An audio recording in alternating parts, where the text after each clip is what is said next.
तो एपिसोड की शुरुआत में हमें एक पैलेस दिखाया जाता है जिसके अंदर से चिल्लाने की आवाज़ आ रहा होता है। वो आवाज़ बोल रहा होता है, यंग क्वीन चैंग, मैं तुम्हें छोड़ूंगा नहीं। तुमने मुझे पिछले 100 सालों से यहाँ पर बंदी बना कर रखा हुआ है। उसके बाद हमें एक खूबसूरत लेडी को दिखाया जाता है। वो लड़की सच में बहुत ही ज़्यादा खूबसूरत थी। वो लड़की किसी के ऊपर बैठी हुई थी और उसकी गले पे सोल बाइंडिंग चेन बंधी हुई थी। तभी वो लेडी कहती है, ये कितनी शर्म की बात है, तुम्हारे जैसे गार्बेज के पास इतनी ज़्यादा अच्छी सोल है। तभी हमें वो लड़की के बारे में बताया जाता है। ये जो लेडी है गॉडेस है कल्टीवेशन रियलम की और एम्प्रेस है शेंगकोंग कॉन्टिनेंट की। हमारा एमसी सोच रहा होता है, मैं पिछले 100 सालों से इस लेडी का स्लेव बना हुआ हूँ। तभी वो लेडी हमारा एमसी से बोलता है, अगर तुम मुझे तुम्हारा सोल दे देते तो तुम्हारे ऊपर मेरा ये बेकार का टाइम वेस्ट नहीं होता। तभी हमारा एमसी इंट्रोडक्शन देता है खुद का, बोलता है, मेरा नाम जियांग हांग है। मैं तो इसे एमसी बुलाऊंगा क्योंकि एमसी ज़्यादा आसान होता है। वो बोलता है, मेरे ऊपर जो लेडी बैठा हुआ है वो मुझे कैद बना कर रखा हुआ है पिछले 100 साल से। जिन लोगों को एमसी का मतलब नहीं पता उन लोगों को बोल देता हूँ, एमसी का मतलब है स्टोरी का मेन हीरो।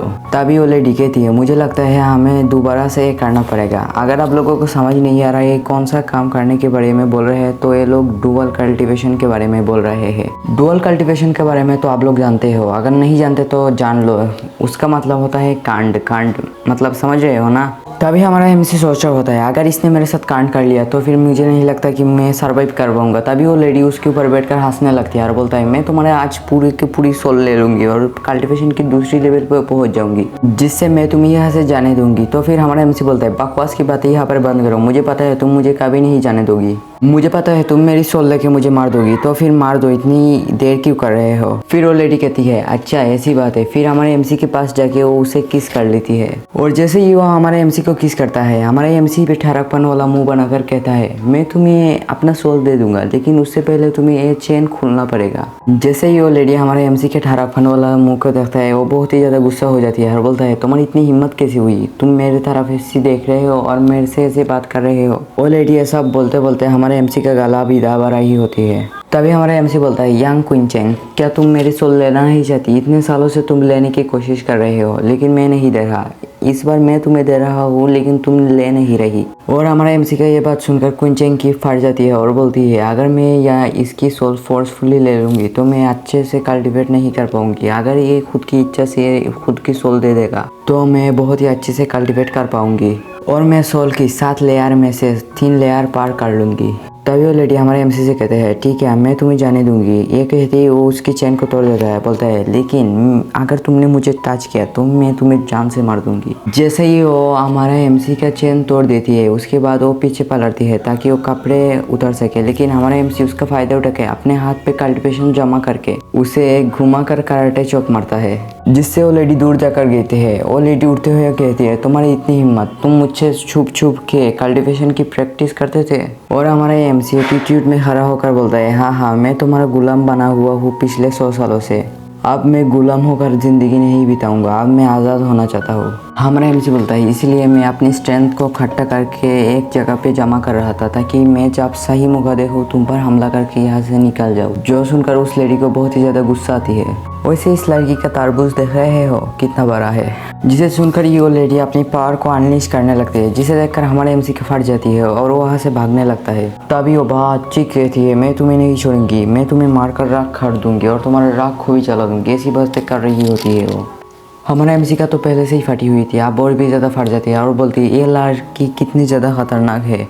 तभी बच्ची उसके पीछे आकर उसकी सोल को खींचने लग जाती है जिससे हमारे एमसी को बहुत ही ज़्यादा पेन हो रहा होता है। हमारा एमसी बोल रहा होता है, अरे बाप रे ये कितना मुश्किल है। इसके बाद हमारा एमसी दूसरी तरफ देखता है वहाँ पर एक पोर्टल ओपन था जिसे देखकर हमारा एमसी बोलता है, मुझे भागना होगा। इसके बाद वो फिर से उस बच्ची को कराटे चौक मारकर वहाँ से भागने लगता है। जैसे ही हमारा एमसी उस लड़की को कराटे चौक मारता है वो लड़की बहुत ही ज़्यादा दूर जाकर गिरती है, जिसका फ़ायदा उठाकर हमारा एमसी कूद जाता है उस पोर्टल पे। अभी वो बच्ची बोल रही होती है, अरे यार इसने अपना सोल काट दिया है यहाँ से भागने के लिए। अभी उस पोर्टल से आवाज़ आता है, मैं यहाँ से जा रहा हूँ लेकिन मैं जब वापस आऊँगा मैं तुम्हें हज़ारों सालों तक टॉर्चर करूँगा क्योंकि मैं उस समय बहुत ही ज़्यादा पावरफुल हूँगा। तभी वो बच्ची एक डायलॉग मारती है, तुम कहीं पे भी छुप जाओ, तुम ब्रह्मांड के कहीं पे भी छुप जाओ, मैं तुम्हें वहाँ से ढूंढ कर ले आऊँगा। के बाद हम लोगों को एक दूसरा कॉन्टिनेंट दिखाया जाता है और हमें एक जंगल का सीन दिखाया जाता है जिसमें एक लड़का बेहोश पड़ा हुआ था और तभी वो अपनी आंखें खोल देता है। तभी वो उठकर बैठ जाता है और बोलता है मैं सफल हुआ, लगता है मैं किसी दूसरे बॉडी पे रिबॉर्न हुआ हूँ। तभी वो बोलता है मैं उस टेबल के हाथों से बच गया। अगर आप लोगों को समझ नहीं आ रहा है यहाँ पर क्या हो रहा है तो मैं आप लोगों को समझाता हूँ। हमारा MC का सोल वहाँ से आकर किसी दूसरे कॉन्टिनेंट में किसी बंदे के अंदर चला गया है, जिसका मतलब हमारा MC दूसरे बॉडी पे रिबॉर्न हो चुका है।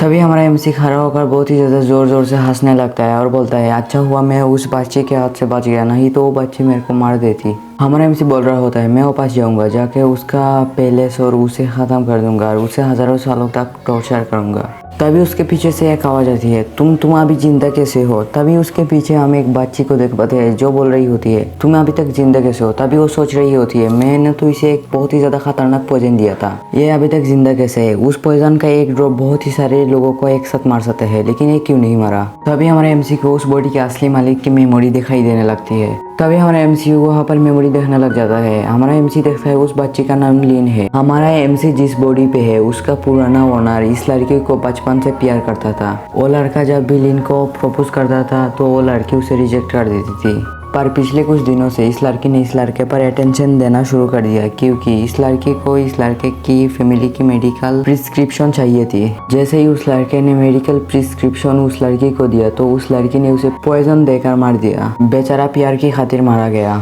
तभी हमारा MC अपना सर पकड़कर बोलता है यार मेरा क्या किस्मत है, आसमान से गिरा खजू में आकटा। तभी वो बच्ची आगे बढ़ते हुए कहती है हमारा MC को अगर तुम पॉइजन से नहीं बने तो मैं तुम्हें अपने हाथों से मार दूंगी, क्योंकि पता नहीं किसको तुम जाके पता दोगे इसके बारे में मैं तुम्हें पॉइजन दिया, मेरा रेपुटेशन को कुछ नहीं होना चाहिए। तभी वो बच्ची बहुत ही ज़्यादा प्यारी शक्ल बनाकर हमारे MC से बोलता है अगर तुम मुझसे प्यार करते हो तो तुमको मारना होगा। तभी हमारा MC बोलता है तुम इतनी बेशरम लड़की कैसे हो सकती हो, तुम सिर्फ अपने रेपुटेशन बचाने के लिए मुझे मारना चाहती हो।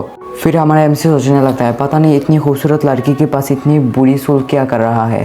तभी वहाँ पे और एक बंदे की आवाज़ सुनाई देता है। वो बंदा बोल रहा होता है लीन मैंने कहा था ना इस बंदे को जल्दी मार दो, पर तुम बहुत ही ज़्यादा अच्छी हो, तुम उसे डायरेक्टली क्यों नहीं पता देती, हम दोनों वाइफ हस्बैंड पढ़ने वाले हैं। ये उसके आखिरी शब्द होंगे जो मारने से पहले वो सुनेगा, जिसके बाद वो दोनों डरावनी फेस बनाते हुए कहते हैं चलो इसको मार देते हैं। तभी वो लोग देखते हैं हमारा MC वहाँ से भाग चुका है, जिसे देखकर वो दोनों बोलते हैं चलो जाकर उसको पकड़ते हैं, इतनी जल्दी वो ज़्यादा दूर नहीं जा सकता। तभी हमें हमारा MC को दिखाया जाता है जो भागते भागते जाके एक पेड़ के पास जाकर रुक जाता है। तभी हमारा MC कहता है अच्छा हुआ वो लोग जब बात कर रहे थे तो मैं वहाँ से भाग आया। हमारा MC बोलता है ये शरीर बहुत ही ज़्यादा वीक है, वो लोग मुझे जल्दी पकड़ लेंगे। ऐसा होता भी है, वो लोग वहाँ पर पहुँच जाते हैं। तभी बच्ची के साथ जो लड़का है वो बोलता है अरे निकम्मा तुम यहाँ से भाग नहीं सकते, ऐसा सोचना भी बात। तभी हमारा MC वहाँ से भागने लगता है। तभी अचानक से एक लड़की अपने हॉर्स के साथ हमारे MC को ठोकने ही वाली थी, लेकिन वो अपनी घोड़े को रोक लेती है। लेकिन हमारे MC के मन में सिर्फ एक ही बात चल रहा था क्या मैं आज मारने वाला हूँ। वो लड़की उस हॉर्स को बैठा देती है और उससे उतरकर कहती है क्या तुम मारना चाहते हो, ये तुम क्या कर रहे हो। तभी हमें उस लड़की को दिखाया जाता है जो कि बहुत ही ज़्यादा खूबसूरत होती है, जिसे देखकर आप लोगों के मन में भी लड्डू फूटने लगे होंगे। मैं सच बोल रहा हूँ दोस्तों, इस मंगा की राइटर मतलब जिसने ड्राइंग की है उसने गजब की खूबसूरत लड़की को बनाया है। और तभी वो दोनों लोग हमारे MC का पीछा करते करते यहाँ पर चले आते हैं। वहाँ पर रुक कर वो जब उस लड़की को देखते हैं वो दोनों चिल्ले कर कहते हैं यंग रुक्सी तुम यहाँ पर क्या कर रही हो। तभी वो लड़की अपने घोड़े से उतरती है और उन लोगों को कहती है ये तुम लोग क्या कर रहे हो, तुम लोगों को क्या पता नहीं है सिटी की टेरिटरी में फाइट करना मना है। तभी लिन के साथ जो लड़का आया हुआ था वो बोलता है मिस रुक्सी ये लड़का एक चोर है, इसने अपनी फैमिली के मेडिकल प्रिस्क्रिप्शन लेकर भाग रहा है और मैंने तो रूमर सुनकर रखा हुआ है कि मिस रुक्सी हमेशा सच्चाई की साथ देती है। जैसे ही मिस रुक्सी ये सुनती है वो बोलती है क्या चोरी। तभी वो लड़का बोलता है हाँ मिस रुक्सी आपके पीछे जो लड़का छुपा हुआ है उसने अपनी फैमिली की मेडिकल प्रिस्क्रिप्शन चोरी किया है।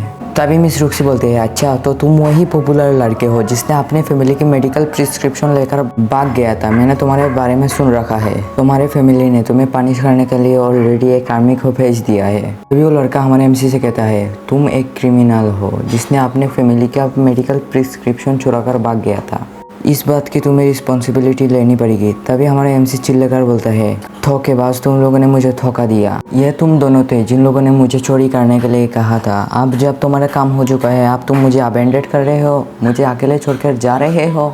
मैंने प्यार की खातिर सब कुछ सेक्रीफाइस कर दिया, लेकिन बताओ तुम लोगों ने मुझे धोखा क्यों दिया, बताओ। जैसे ही मिस रुक्सी ये बात सुनती है वो उन दोनों की तरफ घूर कर देखती है, जिसकी वजह से उन दोनों का फट के हाथ में आ जाता है। तो आप लोग देख ही सकते हो। तभी हमारा एमसी बोलता है तुम सारे सबूतों को मिटा देना चाहते हो। मुझसे मेडिकल डिस्क्रिप्शन लेने के बाद आप तुम मुझे मार देना चाहते हो ताकि मैं ये बात किसी को पता ना सकूं। तभी लिन के साथ जो लड़का आया था वो जोर से चिल्लाते हुए कहता है मिस रुक्सी ये झूठ बोल रहा है। ये कहते ही वो हमारे एमसी पर अटैक करने के लिए चला आता है। तभी एमसी रोने जैसा शक्ल बनाकर कहते हैं क्या तुम रूल्स को फॉलो नहीं करते, तुम मिस रुक्सी के सामने मुझ पर अटैक कर रहे हो। तभी जैसे ही उस लड़के का शॉट हमारे एमसी को आकर लगने ही वाला था, तभी मिस रुक्सी आकर उसकी शॉट को रोक लेती है और वो कहती है मैं इस लड़के को खुद हैंडल करूंगी, मैं इसे खुद जियांग फैमिली के पास ले जाऊंगी जिसे वो लोग पनिश करेंगे। तभी हमारा एमसी कहता है अरे यार मैं तो बाल बाल बच गया, इन लोगों के पास दिमाग ही नहीं है, ये लोग मिस रुक्सी के सामने मुझे मारने की कोशिश कर रहे थे। तभी वो लड़का एक अजीब सी शक्ल बनाते हुए कहता है मैंने तो सुना था मेरे भाई और आपके बीच में योर हाइनेस ने शादी फिक्स की थी। दोस्तों यानी कि इसकी बड़े भाई और मिस रुक्सी के बीच में शादी होने वाली थी, ये बात राजा ने फिक्स कर दी थी। और वो लड़का कहता है जैसे ही आप लोगों की शादी हो जाएगी तो फिर मैं पैलेस में सर्च करूंगा और आपको किसी भी चीज़ पे इंटरफेयर करने नहीं दूंगा। तभी पीछे से एमसी बोलता है मिस रुक्सी कितनी खूबसूरत है और तुम्हारा भाई कादे जैसा दिखता है, यानी कि इन दोनों की शादी तो कभी नहीं होगी, मिस रुक्सी इस शादी के लिए कभी नहीं मानेगी। और जैसे ही वो लड़का इस बारे में सुनता है वो बोलता है लिन चलो इस लड़के को आप मार ही देते हैं। तभी वो एमसी से बोलता है आज तुम ज़रूर मारोगे। वो लोग जैसे ही हमारे एमसी को मारने वाले थे तभी मिस रुक्सी अपनी पावर को अनलीश करती है। वो अपनी पावर को इतनी ज़्यादा अनलीश करती है कि वो तीनों दूर जाकर गिरते हैं। तभी लिन कहती है हम दोनों तो एक ही एज में है तो फिर भी मिस रुक्सी इतना ज़्यादा ताकतवर कैसे है, ये तो अपनी कल्टीवेशन के 3rd लेवल पे पहुंच गई है। तभी हमारा एमसी बहुत ही ज़्यादा खूबसूरत चेहरा बनाकर कहता है आओ मुझे मारो। तभी वो बंदा कहता है मिस रुक्सी आप इस बंदे को क्यों बचा रहे हैं, आपको तो पता है मेरा फैमिली गवर्नमेंट पे काम करता है। तभी मिस रुक्सी बहुत ही ज़्यादा गुस्सा हो जाती है और बोलती है यहाँ से चले जाओ। तभी ये देखकर मिस लिन के साथ जो लड़का है उन दोनों की तो फट के हाथ में आ जाती है, वो बहुत ही ज़्यादा घबरा जाते हैं। और तभी वो लड़का कहता है मिस रुक्सी की खातिर मैं तुम्हें छोड़ रहा हूँ, लेकिन एक चिंता मत करो मैं बहुत ही जल्दी आऊँगा और आके तुम्हें अरेस्ट कर लूँगा। तभी वो बंदा मानी मान कह रहा होता है मैं और मेरे फादर तुम्हें अरेस्ट करने के लिए जरूर रहेंगे, तुम सिर्फ इंतज़ार करो। फिर वो लिन से कहता है लिन चलो। फिर हमारे एमसी को दिखाया जाता है जो कि बहुत ही ज़्यादा खूबसूरत फेस बनाते हुए कहता है ये बेकर की लड़की। तभी जो मिस रुक्सी हो वो हमारा एमसी के गले पे तलवार रख देती है और बोलती है मेरे साथ चलो और मैं तुम्हें जियांग फैमिली के पास ले जाऊंगी, वहाँ पर तुम्हारी देखभाल होगी या फिर तुम्हें पनिशमेंट देंगे वो लोग। तभी हमारा एमसी बोलता है मिस रुक्सी मुझे पता है अब उसके भाई से शादी नहीं करना चाहती, तो मेरे पास एक आइडिया है। मिस रुक्सी हमारा एमसी की बातें सुनकर बहुत ही ज़्यादा डेडली लुक देकर बोलती है तो फिर अपना आइडिया बताओ। तो गाइज़ यहीं पर हमारा ये एपिसोड ख़त्म हो जाता है। तो फिर गाइज़ कमेंट करके बताओ इस सीरीज़ को आगे बढ़ाए या फिर यहीं पर रोक दे। वैसे कमेंट पे बताना ये एपिसोड कैसा था। तो मिलते हैं आप लोगों से एक नया वीडियो पे, तब तक के लिए bye bye, thanks for watching.